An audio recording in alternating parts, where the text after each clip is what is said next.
ददन्ति ये यथा सद्दं यथापसादनं जनो तत्ययो च मंडकु होती परेशं पान भोजने नसो दिवा वारति वा समाधि अधिगच्छन्ति।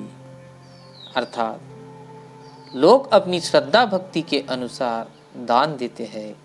दूसरों के खाने पीने को देख जो सह नहीं सकता वह दिन हो या रात हो कभी भी एकाग्रता प्राप्त नहीं कर सकता। नमो बुद्धाय दोस्तों, बुद्धा 2.0 इस हमारे YouTube चैनल पर और आज के इस बुद्ध उपदेश में आपका स्वागत है। दोस्तों, आज का ये बुद्ध उपदेश हम एकाग्रता के बारे में जानेंगे। तो दोस्तों, महात्मा बुद्ध ने एकाग्रता पर एक उपदेश दिया था। वो उपदेश हम आज इस वीडियो के माध्यम से आप तक पहुंचा रहे हैं। दोस्तों, मानव जीवन सुखी जीवन जीने के लिए एकाग्रता, मन की एकाग्रता, अपनी बुद्धि की एकाग्रता ठीक रखना, यही जीवन का एक शाश्वत सत्य है। दोस्तों, अगर हम अपनी एकाग्रता से हम काम नहीं करेंगे, हम अपनी एकाग्रता टिका कर नहीं रख सकते, तो हम जीवन में कभी आगे नहीं बढ़ सकते। दोस्तों, मन की एकाग्रता ही हमारे जीवन का एक अमूल्य भाग है और इस भाग को हमें अच्छे से समझना चाहिए। तो दोस्तों, आज का ये वीडियो आखिर तक जरूर देखिए और आज के इस वीडियो में आपको क्या सीखने को मिलता है, आपके मन में क्या प्रभाव डालता है ये वीडियो।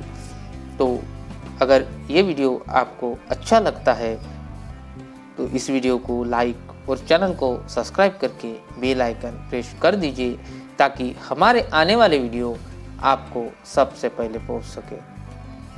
दोस्तों, अगर ये वीडियो आपके कुछ काम आ सकता है तो इसे शेयर जरूर कीजिए ताकि लोगों को भी काम आ सके। दोस्तों, एक समय की बात है, महात्मा भगवान गौतम बुद्ध जेतवन में विहारते थे।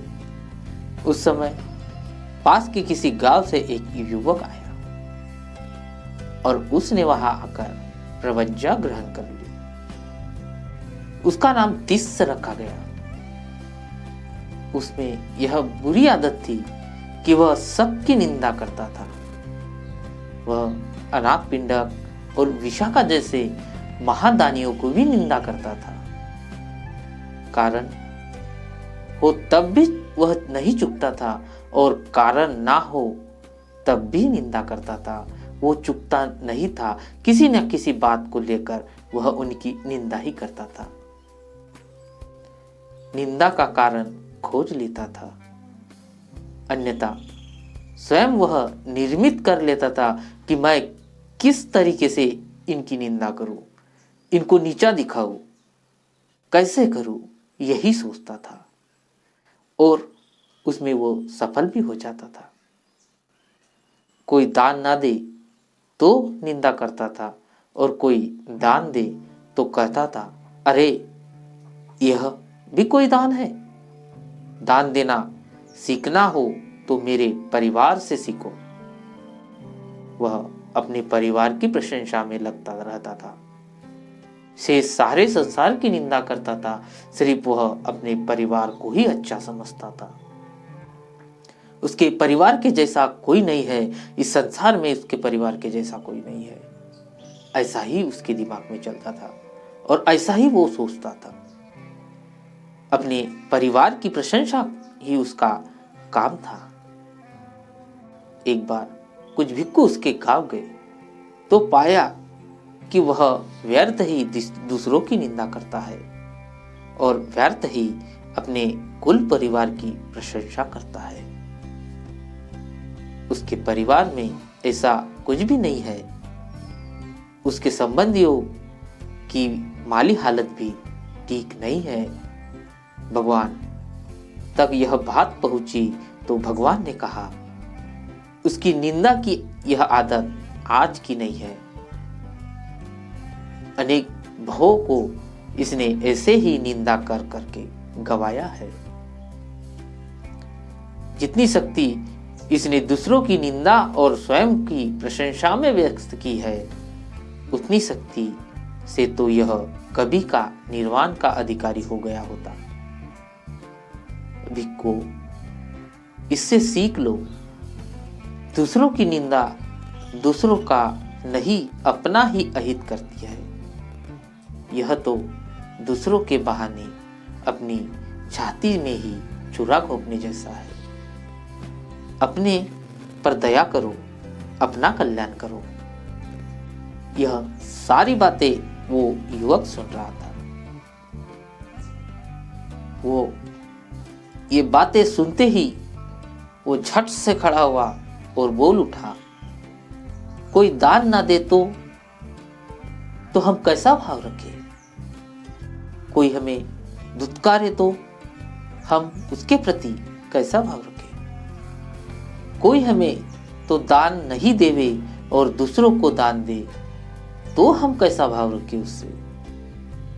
तब महात्मा बुद्ध उन्हें समझाते हुए बोले, भिक्खु, लोग अपनी श्रद्धा और प्रसन्नता के अनुसार दान देते हैं। किसी को तुम्हें देना ही चाहिए ऐसा नहीं है। ऐसी कोई बाध्यता नहीं है। जिनकी जितनी श्रद्धा होगी, जिनकी जितनी प्रसन्नता होगी, लोग उतना ही देंगे, उसी हिसाब से देंगे। उनके पास कितना है और कितना दिया, यह सवाल नहीं है। दूसरों की हैसियत को देखकर, दूसरे के खाने पीने को देखकर जो सह नहीं सकता, वह दिन रात ना तो दिन में और ना ही रात में कभी भी समाधि को प्राप्त नहीं हो सकता। वो एकाग्र चित्त नहीं हो सकता। वह एकाग्र चित्त होने की शक्ति प्राप्त नहीं कर सकता। उसका मन विचलित होता रहता है, भटकता रहता है। और भटकते मन में कभी भी तुम एकाग्रता नहीं रख सकते। दूसरे को भोजन मिल गया, हमें क्या परेशानी? अगर दूसरे को भोजन मिल गया, हमें नहीं मिला, दूसरे को वस्त्र मिल गया, हमें नहीं मिला, ऐसे दूसरे का खान पान सहन नहीं करेंगे तो दिन रात कितनी ही साधना करो, मन समाधिस्थ नहीं होगा। प्रत्युत्तर, जिसकी ऐसी मनोवृत्ति उत्थिचा हो गई है, समूल नष्ट हो गई है, वह दिन हो या रात एकाग्रता प्राप्त नहीं कर सकता।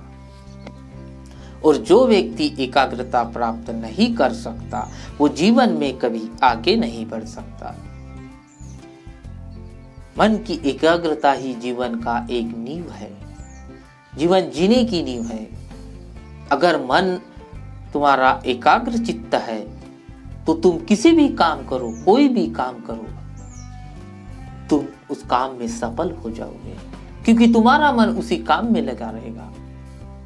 अगर तुम्हारे मन में, अगर तुम किसी अन्य काम कर रहे हो और तुम्हारे मन में अगर दूसरे ही काम का विचार आता है, तो तुम वो काम अच्छे से नहीं कर सकते।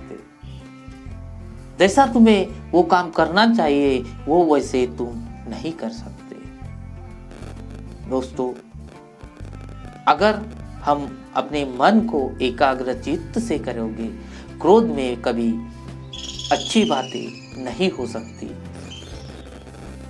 कुछ बातें ऐसी है जो शांत दिमाग से सोचने से ही हो सकती है, मन को एकाग्र करने से ही हो सकती है।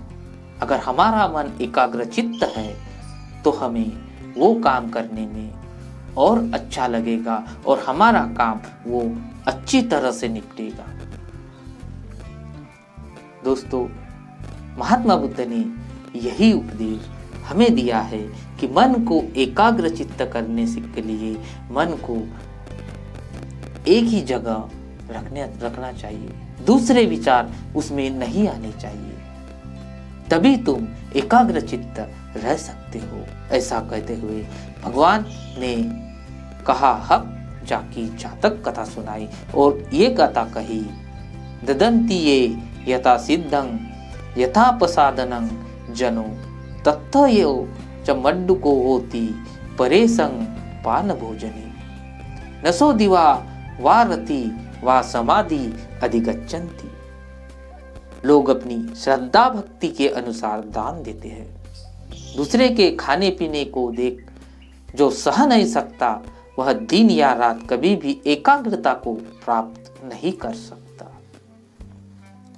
यस्य चेत समुचितं मूलगच्चं समूहतं सवे दिवा वा रति वा समाधि अधिगच्छन्ति। जिसकी ऐसी मनोवृत्ति उच्छिन्ता हो गई है, समूल नष्ट हो गई है, वह रात दिन सर्वदा एकाग्रता को प्राप्त करता है। दोस्तों, आज का ये एकाग्रता वाला उपदेश वाला वीडियो अगर आपको अच्छा लगा हो तो वीडियो को लाइक और चैनल को सब्सक्राइब करके बेल आइकन प्रेस कर दीजिए ताकि हमारे आने वाली वीडियो आपके पास सबसे पहले पहुंच सके। अगर दोस्तों आपको ये वीडियो अच्छी लगती है तो इसे शेयर जरूर कीजिए। तो दोस्तों, मिलते हैं अगले वीडियो में, तब तक के लिए नमो बुद्धाय, जय भीम।